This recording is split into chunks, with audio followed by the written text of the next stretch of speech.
and sisters of the cards, welcome back to Nostalgianomics. My name's Alex. Today I have a good old-fashioned vintage Nostalgianomics video, hinting at why I have the vintage Abercrombie & Fitch tee on that I've had since high school, but I was still somehow able to squeeze into, which I was pretty proud of that.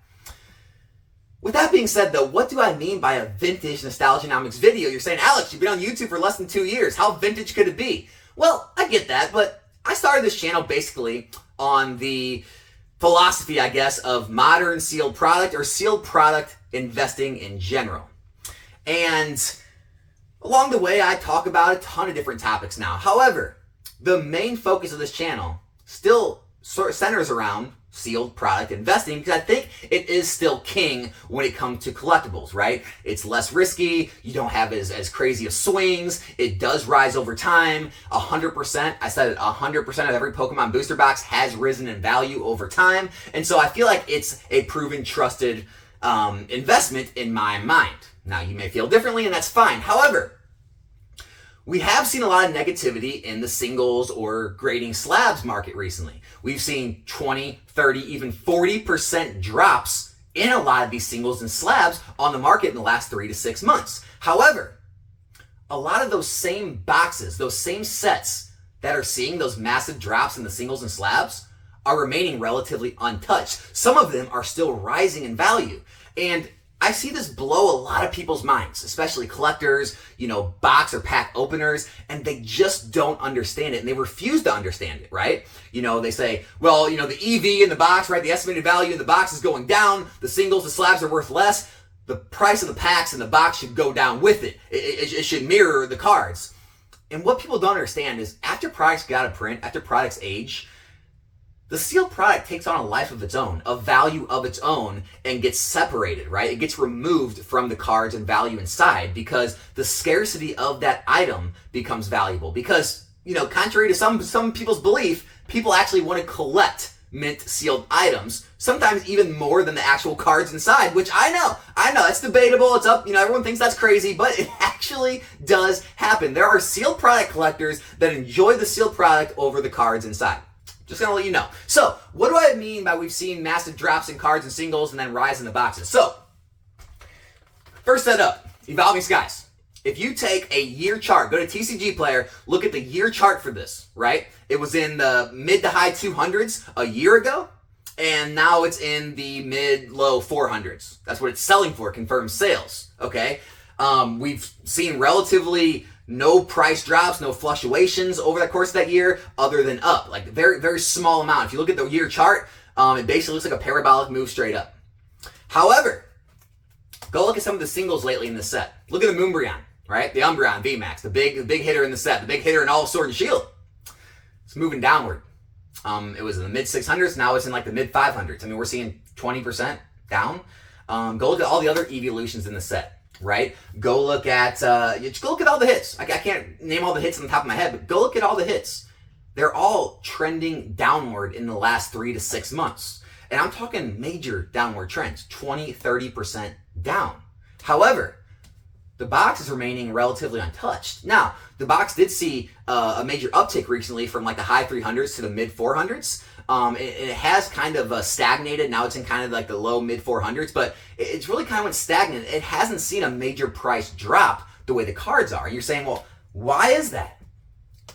Because the sealed product is valuable. This box, sealed in mint condition, is desirable for people. And sealed product becomes more desirable sometimes than the cards inside because of the scarcity. Not only that, I've talked about it before about market cap.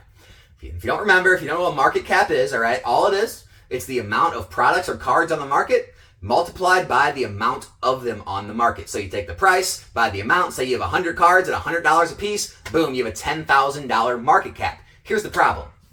Singles and slabs consistently have more and more product introduced to the market, okay?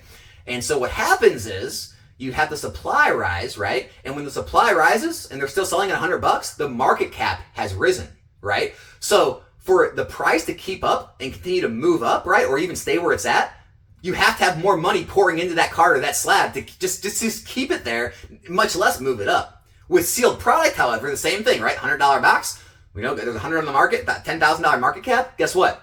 There's now, barring reprints, I know there's reprints, but after 2 to 3 years, right? No reprints come. The product is constantly dropping. Meaning, if that price stays the same, the market cap's actually dropping. So you can theoretically have the market cap rise forever, okay, without ever having new money. Not the market cap, sorry, the price of the box rise forever without having any new money introduced, without ever rising the market cap, because the supply can go down at the same rate the price goes up. You see what I'm saying? So it's a lot different relationship with sealed product than it is with slabs or singles. Taking another set, let's take Sword and Shield Base. Go look up Sword and Shield Base. Sword and Shield Base, again, basically a parabolic move up, straight up in the last year. Now, recently, we've seen a massive drop in the Marnie card, whether it be the full art or the rainbow. A massive drop in the Snorlax card, whether it be a full art or a rainbow. I mean, massive drops, 20, maybe even more than 20%, maybe 30%, straight down. However, this box is still selling in $290s, almost $300 a box. It's remained relatively untouched. Confirmed sale still in the $290s. Lowest price listed still in the $290s. And so when you see that, you're thinking, well, that doesn't make sense. If the cards are worth less and less, why is the box not following them? Because the people who are buying these, right, they're worried about the scarcity, right? They're not worried about the EV of the box to be opened and get the cards out of it. Last one I'm going to talk about, I gotta shill it. I gotta shill it for all my Discord folks out there. If you're not in the Nostalgianomics Discord, the link's in the description. It's free to join. The invite's infinite. Anyone can join it. Chilling Reign. We gotta shill Chilling Reign. Chilling Reign is a perfect example of this. Go look at Chilling Reign if you have a chance. Look at the Blaziken. Look at the Moltres. Look at every top 10 probably Chilling Reign card. Top 10 hits. They're all steadily going down. Down, 10, 20, 30% down in the last 1 month, 3 months or so. Chilling Reign box, it's still rising. It's rising in value. We've seen it sell out at the Pokemon Center. We've seen it continue to rise on TCG Player sold, not listed, sold listings. And it's continuing to rise. It's having a complete inverse relationship. It's going up while the cards are going down. And a lot of people who aren't, sealed product investors don't understand the sealed product market and the relationship between, scarcity and, the sealed product. They don't, it blows their mind. And they think it's being pumped or shilled or, there's something nefarious going on. It's not. People see it sell at Pokemon Center. They know the supply's getting low. They have a pretty reasonable assumption that it's not going to get reprinted. And they're trying to get their Chilling Reign boxes before it goes to $200, before it continues to go up. And they got to pay more or they just can't get their hands on one because the price point's out of their range. And that's why I focus a lot on scarcity with sealed product. I focus a lot on demand. Because one thing about supply and demand, right?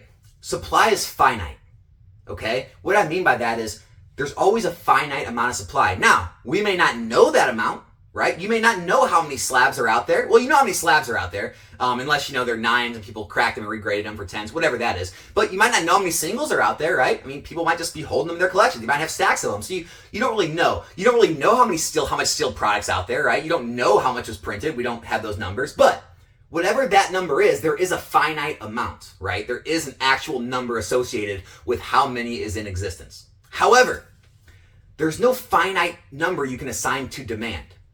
Demand can theoretically be infinite, right?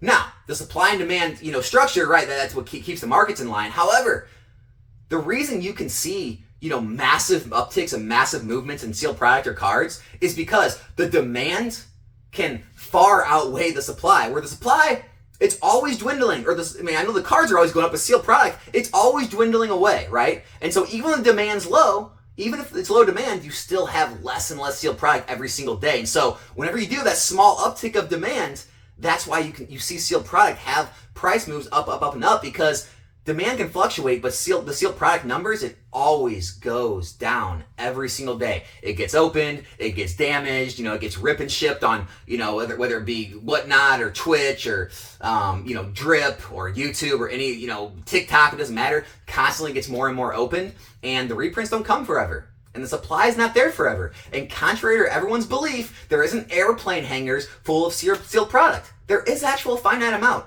And once that finite amount gets too small and there's more buyers and sellers, That's why we see price rises over time. So guys, I hope you took something from this video. I know the single slab market's going through a bit of a downturn, so I know it gets people a little worried. But just go look at the charts in your sealed product. Go look at what's still selling. Go look what the price points are holding at. That's why I feel so strongly about sealed product, is because time and time again, over the last 8 years I've been in this hobby, it's continued to prove true again and again. And that's why I have this channel. That's why I believe in it. And that's why I will always stand up for investing in sealed product, especially modern sealed product. So, hey guys, if you like this video, consider subscribing to the channel. Hope to see you back here in a new video soon. My name's Alex. This is Nostalgianomics, and I'm out.